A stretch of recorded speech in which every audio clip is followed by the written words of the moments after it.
What's up, guys? It is Stingray back here again with another tech review. Today I'm going to be reviewing the Sony PSP Go, and in this case I spent a little over 2 weeks with the device, and I'm going to be providing my ultimate feedback on this, which will hopefully influence your purchase of the device during this holiday season.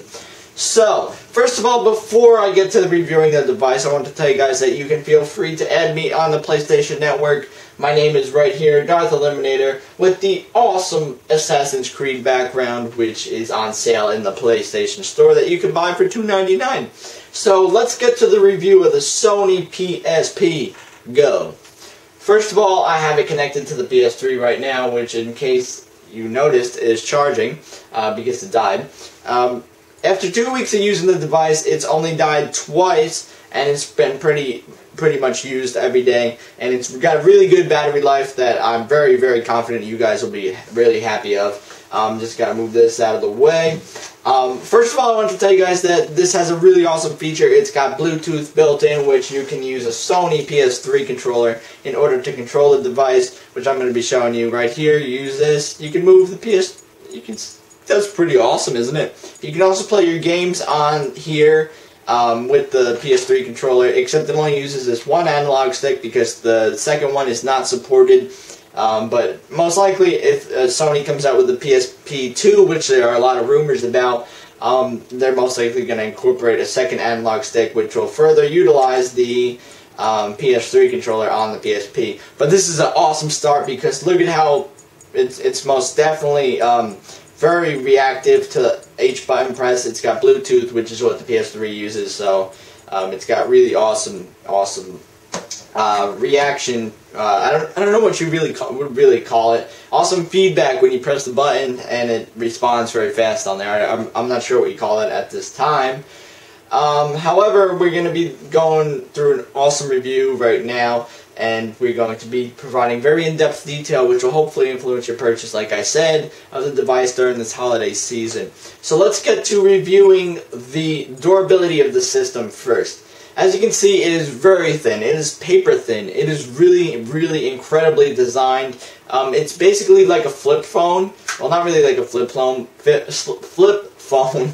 it's like a slider phone where, you know, sometimes the screen slides up and you start texting on the keyboard. This is what this reminds me of, but it most notably reminds me of the Sony Milo, which was the device that Sony used, which was also similar to this. However, it had a keyboard, and I believe it was a cell phone at one point. But I don't have too much information on that, really. But, you know, it just reminds me of from seeing pictures of it, that it's the same design, same slider feel as that device. However, it is a lot more solid than the Milo. It is really incredible when you actually feel the device, like holding it in the store when they have like the security thing attached to it. That doesn't do justice because it is incredibly light and it is incredibly easy to travel with. I'm going to provide my feedback on that part as well. So let's get to overall design first. From a designing standpoint, it is an awesome design, but the only problem with this is that the L and the R button, I don't really care for that much. If you press it over the L logo, which is right here, you can see that it's very, very loose, it feels. But on the ends, you push it, it doesn't feel as loose at all, so I recommend pushing them here if you play it. It's got a great feel when you're playing the games. It's not too thin, it's not super thin, I should say.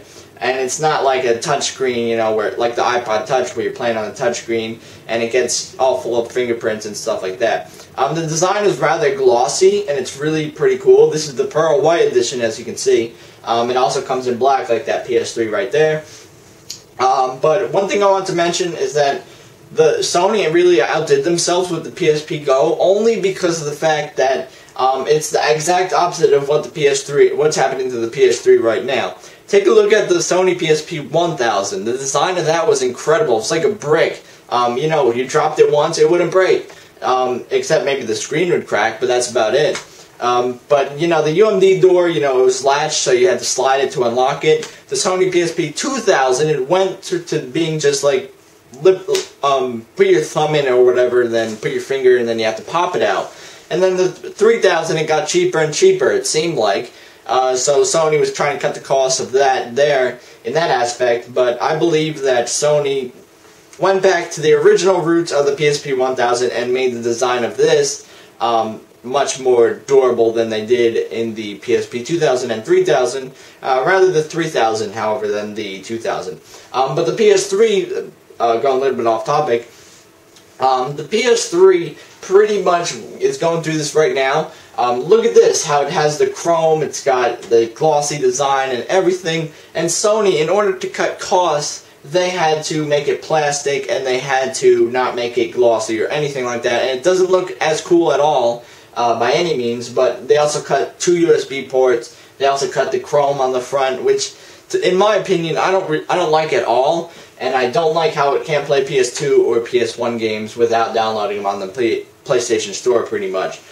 So that's one thing that's happening here with the Sony PSP and the Sony PSP Go. And in this case, it just died somehow. This was not part of the video. I don't know how it died with USB charging on, which we'll get to later on. Oh, yeah, now I know how it died. It was charging, but then the PS3 controller killed it because of the Bluetooth. It's been running for about a week, and it hasn't died until now, figures when I'm doing the video. But we will not need that because we have a lot of information on the system right now. So let's get to what you can do on the system. You can play music. You have your headphones jack right here on the system. Actually, we don't need this right now. You have your headphone jack right here on the bottom. You have your hold button right here, which will become essential when you're playing music as an MP3 player, because you're going to put it in your pocket, and then it's going to press the L and R button, which will change the track, or it's going to press something else, and the volume button, and maybe blow out your ears or something like that. So another thing is that the one thing that really blows my mind on this system is the PS3 connectivity to the device. Sony's got a lot of support between the PS3 and the PSP connectivity. You know, you can use remote play on the PSP. Actually, this is not going to work right now, so I'll just use the Move controller. You can see right here it's got remote play, which will allow you to basically, I can't do this right now. There, remote play. You can go on your PSP, you can connect to the internet, and you can go onto your PS3 right from your PSP, wherever you are in the world, and you can check out your friends online, and you can check out stuff like that. So that's really, really awesome. Another thing that I don't like about the PSP is that you can't listen to music while you surf the internet. That's one gripe that I had with the PSP device in general, that Sony never introduced that in an update, but however, maybe in the future they will, and that would be pretty awesome. Another thing I don't like is that instead of the start and select button, they could have had a second analog stick, and they could have put the select and start right up here, which would have made a lot more sense, but you know, you could have had two analog sticks, just like the PS3 controller. Then you could have had full connectivity between both the PS3 controller and the PSP device.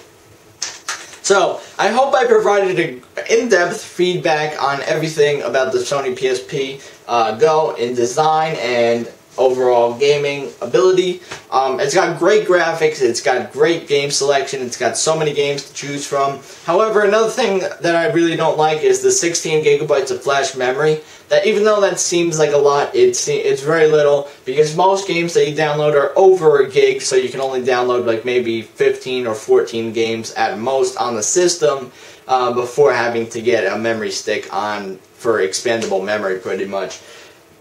So would I recommend the system for anybody for the holidays? Yes, I would. Because it's a great system to travel with. It is really, really great in design. It is really compact and small. It is something that you guys can take anywhere in the world and, you know, never have to worry about, well, yeah, losing it, but, you know, but just not worry about taking it with you, I would say. Because it's very small and compact, and it's like something that's always there with you. It's like your cell phone, pretty much. Except it doesn't make calls, except for Skype calls. So you can also call on Skype with the little microphone here, and you can talk to people, but you can't actually see the other. You can see the other person, but they can't see you because you don't have a camera on here. But I would recommend this device to anybody who is looking for a great gaming device for the holiday season. It's very small, compact, like I said, can't stress that enough. It's got these rubber things on the back which come in handy when you place it on the table and you connect it to the USB device, so you cannot actually slide it a lot, which is a pretty cool feature in design, I would say. And the back doesn't get scratched up as well. So don't forget, guys, if you want to add me on the PlayStation Network, Darth Eliminator's the name, and I play some games. So be sure to add me if you want to. I believe we're limited to 100 friends, unless Sony provided that in an update, but I'm not sure at this time. So if you guys want to add me, feel free to add me, and we'll play some games.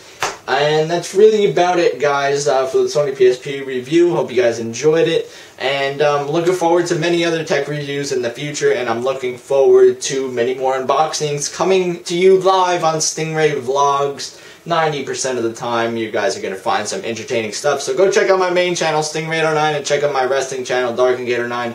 DarkandGator9 has another talk show, so you guys can hear me talk even more. And actually StingRay09 has more of the comedy, the skits, and pretty much my main channel in general, because that's where most of my time goes and stuff like that. So be sure to check out those channels, and I hope you guys enjoyed. And that's really about it for this video, and peace!